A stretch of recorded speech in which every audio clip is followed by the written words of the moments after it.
Everybody, meet Theory of a Deadman. Theory of a Deadman are a band from British Columbia formed in the late 90s as a protege of Nickelback.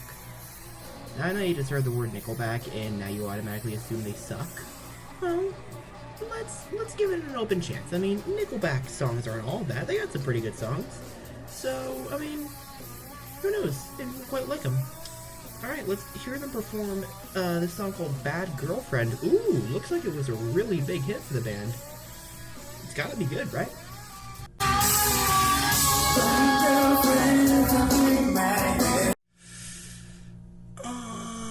That was kinda terrible.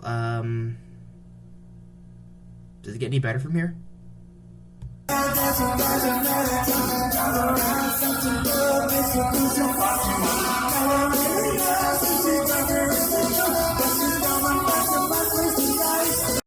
Well, that answers that question. Let's try something else by them. Alright, what was another one of their big hits? RX Medicate. And apparently it's about the opioid epidemic. Apt timing for me to talk about it. Alright, let's see it. Well, that was arguably even worse.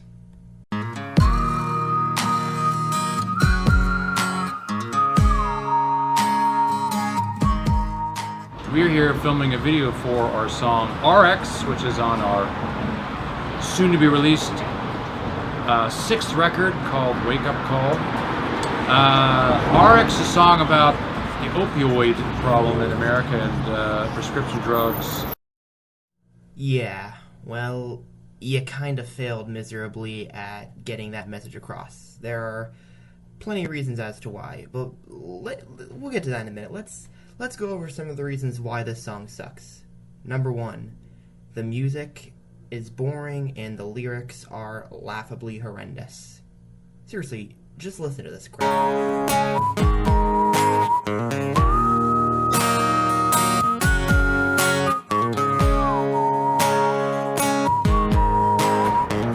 I'm touching, getting crushing bills. Got no job, mom pays my bills. It's to Nexus, get my fill. Sweating bullets, Netflix chills. Why does God hate me? I am so freaking bored. Nothing in duty day. I guess I'll sit around and medicate.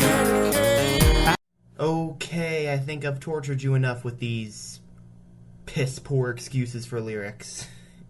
Oh why does God hate me? I am so freaking bored. Yeah, that's what you choose to lead your song with. That is real compelling right there.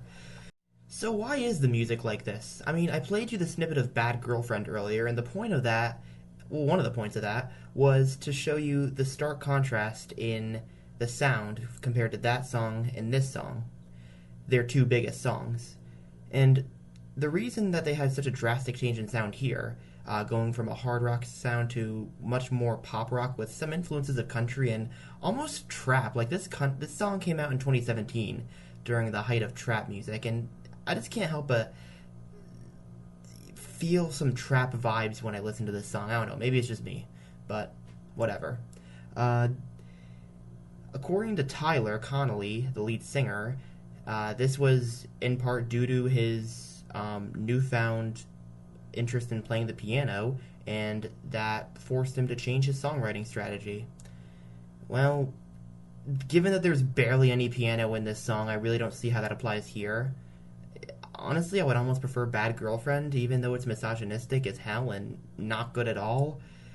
At least it's interesting, and at least if I got like really drunk at the bar or something, I could probably nail it at karaoke. I don't know, whatever. They both suck. Stop making me reach. I don't want to. The terrible lyrics on this song lead into the second problem the song has, and the most glaring one. It fails at getting its anti-opioid epidemic message across. I mean, it doesn't mention at all the fact that big pharmaceutical companies are widely responsible for the opioid epidemic, particularly Purdue Pharma.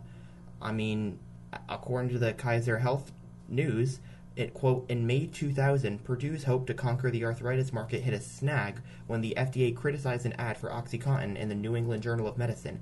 The FDA said the ad, which Purdue Pharma agreed to stop using, overstated the drug's benefits for treating all types of arthritis without pointing out risks. This goes to show how Purdue were lying about their drug and how it's been a drug that has been one of the major causes of the opioid epidemic. Not only that, but they had fabricated a list of doctors that had endorsed an antibiotic that they had produced. And this segment right here from CNN, it's not often I say this, so please don't take this out of context, really just sums it up perfectly when referencing the fact that the Sackler family have been convicted of certain crimes such as this in the past. Purdue Pharma, they pleaded guilty in federal court to multiple felonies, including conspiracy to defraud the United States. Prosecutors said, quote, Purdue admitted that it marketed and sold its dangerous opioid products to healthcare providers, even though it had reason to believe those providers were diverting them to abusers. Quote, the company lied to the Drug Enforcement Administration about steps it had taken to prevent such diversion, fraudulently increasing the amount of its products it was permitted to sell. Purdue also paid kickbacks to providers to encourage them to prescribe even more of its products, unquote. Damn. And you know, even though they should have included this in the song, if you want to write a good opioid epidemic song, it's not like them including the fact that, you know, people sometimes do drugs either out of boredom or to escape some of their problems. It's not like that's a bad idea from the start. You know, scientific studies, including this one from the British Journal of Psychiatry, show that that can absolutely be the case. But not only that, but there are some genuinely good ideas that this song has, particularly the music video. Hi, I'm Daniela Leone, and I play Rose in the music video. And Rose is, unfortunately, she is a drug dealer, but the only reason that she deals drugs is to help her mother out because her mother is very, very sick. Her dealing drugs is a way of supplementing income to keep them at the motel that they're staying at. However, there's another flip side, darker story to this, where these drugs that she does sell affect people that are taking them in their lives, and that's what we're showing in this video. Again, this shows me that they have ideas on how to make the song work, and, you know, reading some of the comments on it, it clearly has had an impact on former drug addicts, and I think that's great. Why should they even have to try, really? Because they're already pretty famous, and people know who they are. It's not like they're making music for, you know, deep intellectual people, as evidenced by Bad Girlfriend. That's not what got them famous.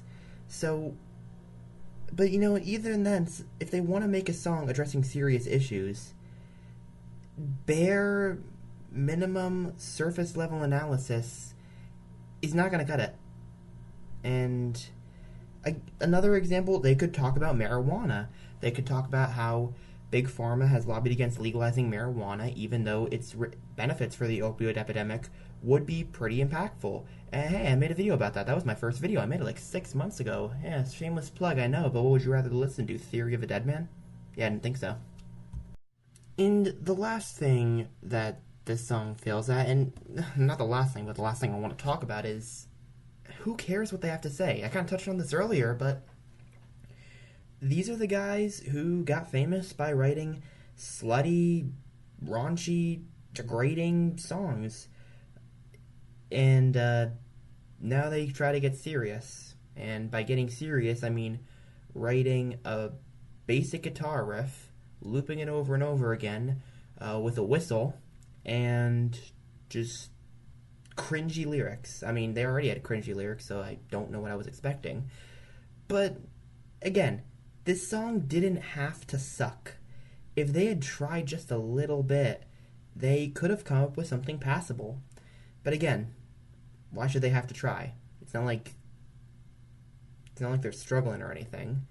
And, you know, it's not like their audience really wants that either, so I don't really know who the song is for. I mean, if you weren't already a Theory of a Deadman fan, this isn't going to change your mind. I mean, even if you do like the song. And again, I get it means something to people. That's good. But, I mean, it could have been better, but no point dwelling on what could have been when we're talking about Nickelback, except way worse. So that's it for this video. This was my first Kawa review. I want to do more of these. I want to talk about pieces of media like music, films, etc., that touch on political issues like this. I already did this back a while ago in July when I talked about Rise Against. If you wanted to check out that video, click on the video on the screen right now, or check out my last video. Or you can click below to check out when I did music reviews on this channel before I switched over to political commentary. If you like what you see here, leave a like, subscribe for more, leave a comment below letting me know what else you want me to review. It could be anything. It could be a song, it could be a movie, it could be anything. And I'll see you, comrades, on Tuesday. Peace out, everybody.